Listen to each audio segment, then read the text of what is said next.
Hello guys, मैं एक video ढूंढ रहा था। मुझे ये वीडियो पसंद आई है, देख सकते हो ये वाली। चलो ये हम दोनों हमको ये इसमें रिएक्शन देना है। ये 3 बजे की है भाई। डरावनी भी हो सकती है, पेंडगिली भी हो सकती है। कौन पे हंसेगा वो?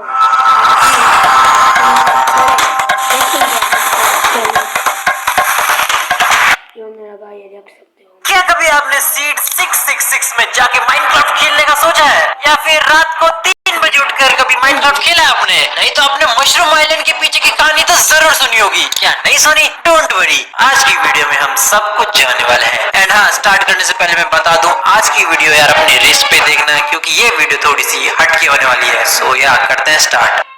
ड्रैगन एग, पिंक शिप या फिर ये एंशिएंट डिब्रीज, ये माइनक्राफ्ट की कुछ रेयर चीजें हैं। लेकिन क्या आपको पता है, माइनक्राफ्ट में ऐसी भी चीज थी पहले जो इस पूरे वर्ल्ड में सिर्फ एक ही थी। ये ब्रिक का बना हुआ ऐसा बड़ा सा पिरामिड। मिलियंस ऑफ ब्लॉक होते हैं माइनक्राफ्ट में, हजारों स्ट्रक्चर होते हैं माइनक्राफ्ट में, लेकिन ऐसा पिरामिड आपको सिर्फ एक ही दिखेगा पूरे वर्ल्ड में। लेकिन ऐसा पिरामिड बनाया किसने, इसका किसी को आइडिया नहीं है। ये यहाँ पर क्यों है, अगेन किसी को आइडिया नहीं है। पहली बात तो ये कि इतना ज्यादा ये रेयर होता है, इसको आप कभी ढूंढ ही नहीं पाओगे, क्योंकि पूरा वर्ल्ड घूमने में तो आपको सालों लग जाएंगे। और एक बार आपने इसको गलती से ढूंढ भी लिया ना, तो कुछ फायदा ही नहीं है, क्योंकि है तो सिर्फ ये बड़ा सा ब्रिक का बना हुआ पिरामिड। इसके अंदर अगर आप खुदाई भी करोगे तो आपको कुछ नहीं मिलेगा। कम से कम यार कुछ खजाना वगैरह मिले तो कोई बंदा मेहनत भी करे, लेकिन इसमें कुछ नहीं होता।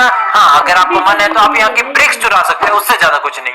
सीड 666, ये काफी ज्यादा इंटरेस्टिंग है। तो आपको पता ही होगा माइनक्राफ्ट में काफी टाइप के सीड होते हैं, एंड ऑब्वियसली हर सीड आपको एकदम न्यू वर्ल्ड में लेकर जाता है। लेकिन अगर आप सीड 666 में जाते हो तो क्या होगा? वेल, अगर आपको नहीं पता तो बता दो कि 666 डेविल का साइन नंबर होता है। इस सीड पर माइनक्राफ्ट पे हजारों वीडियोस बन चुकी है, जिसमें प्लेयर इस सीड में जाते हैं और वियर्ड आवाजें आती है उनको घूमते वक्त, या फिर इवन कुछ प्लेयर्स ने तो उल्टा क्रॉस भी देखा है इस सीड के अंदर। बट लेट्स ट्राई इट, क्या होता है। ओके, वर्ल्ड में आते ही सामने मेरे को एक सवाना बायोम में मैं स्पॉन होता हूँ। सामने एक ह्यूज सा डेजर्ट भी था, एंड आई थिंक अभी तक तो सब कुछ मेरे को यहाँ पे नॉर्मली लग रहा है। वहाँ पे दूर एक डेजर्ट वाला विलेज भी था, मैंने वहां जाकर देखा, इट वाज ऑल गुड, कुछ दिक्कत नहीं लग रही थी मेरे को। एंड मैंने फिर रात होने का वेट करा, क्योंकि ऑब्वियसली रात के अंधेरे में सारी चीजें होने लग जाती है ना। Okay, here we are. रात होने पर मेरे को सब कुछ नॉर्मली लग रहा है। यहाँ पे काफी सारे ज़ॉम्बीज भी यहाँ पे घूम रहे हैं, लेकिन जैसे जैसे मैं इस वर्ल्ड को एक्सप्लोर कर रहा था, कुछ तो मुझे यहाँ पे चीजें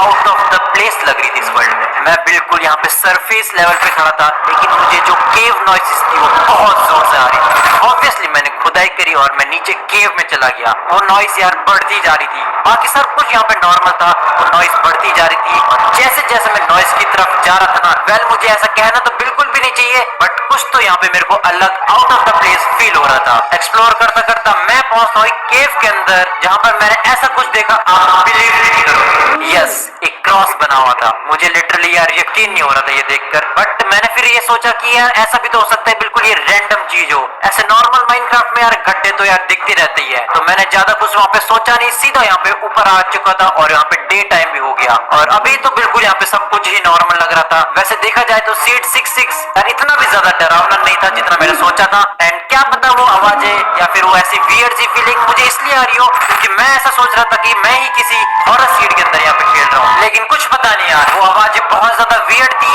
एंड वो सीधा मेरे को एक क्रॉस की तरफ ही लेके गई थी। कुछ तो यार इस सीड के पीछे राज छुपा हुआ है, लेकिन सैडली हमें ऐसा कुछ एविडेंस नहीं मिला। वेल, माइनक्राफ्ट के जब हम एकदम ठंडे वाले इलाके में जाते हैं तो हमें वहाँ पर बहुत ही कम चीजें दिखती है, लेकिन वहाँ पे एक ऐसा मॉब भी दिखता है जो इस वर्ल्ड में आपको और कहीं नहीं मिलेगा। ये स्ट्रे दिखने में काफी ज्यादा स्केलेटन जैसा ही दिखता है। इसके एक हाथ में बो एंड एरो होती है, एंड इवन इसने यहाँ पे कुछ कपड़े भी पहने होते हैं और गले में एक आइस का नेकलेस भी। लेकिन क्या आपको पता है, स्ट्रे यहाँ पे यूं ही इस ठंडे बायो में नहीं घूमते हैं। ये एक्चुअली उनका काम है, एक ऐसा काम जिसमें विलेजेस को फंसाया जाता है। आपने देखा ही होगा, जब स्ट्रे हमें मारता है, हमारे ऊपर अटैक करता है, तो हमें वो स्लोनेस दे देता है, जिससे हम बिल्कुल स्लो पड़ जाते हैं। वैसे स्ट्रेस जाके विलेजेस पे अटैक करते हैं, इनको स्लो करके ले जाते हैं। लेकिन आप सोचोगे कि कहाँ ले जाते होंगे उनको? देखा जाए तो स्नो बायो में ऐसी कोई जगह ही नहीं है सिवाय इन इग्लूज के। स्ट्रेस विलेज को इग्लूज में ले जाके क्या शायद कर देते हैं, जहाँ पर उनके साथ जो एक्सपेरिमेंट होता है उनके बारे में तो आपको पता ही होगा। नेदर में हम जैसे अपना कदम रखते हैं सारी चीजें यहाँ पे बदल सी जाती है। नेदर एकदम डरावनी सी जगह होती है जहाँ पे हर तरफ आपको लावा ही लावा दिख जाएगा।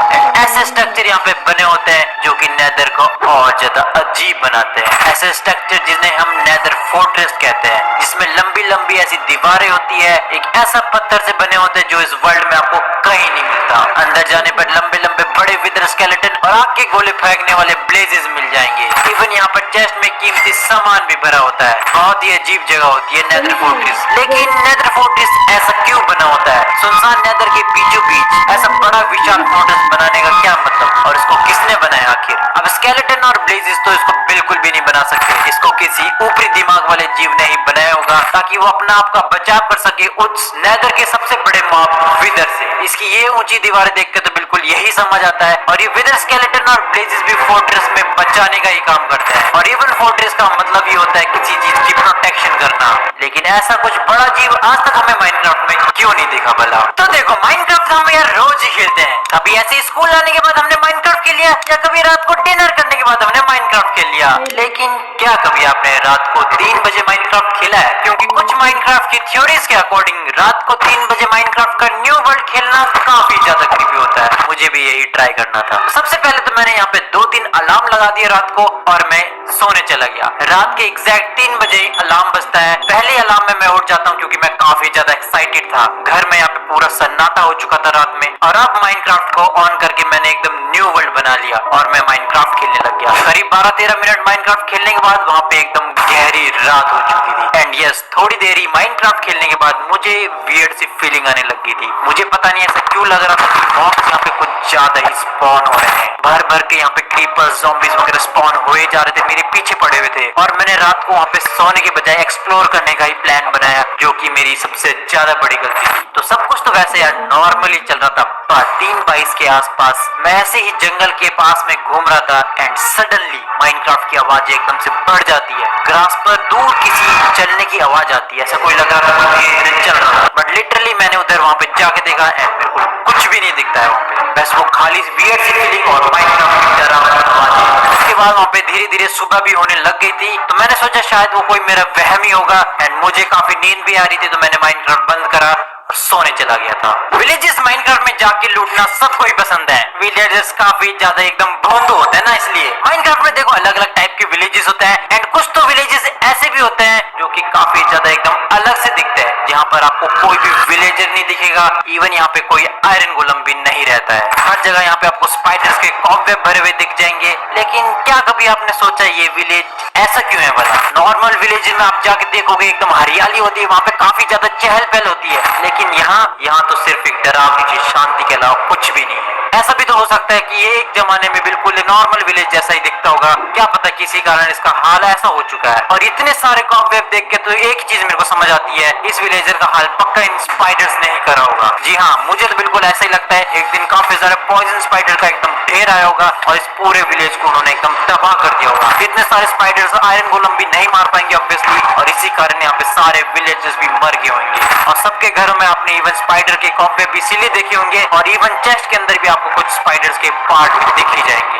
और धीरे धीरे ये विलेजर एकदम खाली और शांत होता गया। काव माइनक्राफ्ट की एकदम सिंपल सी मॉब होती है, उसको आप मस्त जाके वीट खिलाओ और बदले में आपको काफी सारा मिल्क मिलेगा। लेकिन माइनक्राफ्ट में सिर्फ एक टाइप की काव नहीं होती है, ऐसी भी काव होती है जो कि एकदम रेड कलर में दिखती है, उसके बॉडी पर मशरूम उगते हैं। और क्यों ये एकदम सबसे अलग मशरूम आइलैंड पे रहती है? तो देखो, माइनक्राफ्ट में पहले एक विलेज हुआ करता था जिसमें विलेजर्स को काव रखना बहुत ज्यादा पसंद था। वो उनको प्यार से रखते थे और वीट खिलाते थे, और बदले में उनको काव बहुत सारा मिल्क देती थी। लेकिन एक दिन विलेज पर भयानक सी रेड पड़ जाती है एंड वहाँ के सारे विलेजर्स सैडली मर जाते हैं। पूरा विलेज यहाँ पे सुनसान पड़ जाता है। वहाँ पे सारी काव अकेली बंद हो जाती है, उनको खाना देने के लिए यहाँ पे कोई भी नहीं होता। और विलेजर्स ने आसपास का सारा ग्रास भी यहाँ पे खराब कर दिया था, और इसी भूख के कारण एक काव ने इन्फेक्टेड पोटैटो खा लिया, और उस दिन से पूरे विलेज में वायरस फैल गया था और सारी काव धीरे धीरे बीमार पड़ने लग गई। सारी काव के बॉडी पे ऐसे मशरूम उगने लग गए। ऐसे ही समय बीतता गया और उस पूरे आइलैंड की जमीन पूरी इन्फेक्ट हो गई। वहाँ पे बड़े बड़े मशरूम के पेड़ उगने लग गए, और वो जगह इतनी ज्यादा इन्फेक्टेड हो गई थी कि आज तक वहाँ पे कोई भी अभी तक मॉब स्पॉन नहीं हो पाता है। बस खत्म हो गाइस। कुछ भी नहीं देना माथा। डराना ही नहीं था गाइस। आई होप आपको ये पसंद आई वीडियो, लाइक एंड सब्सक्राइब कर दो प्लीज। बाय।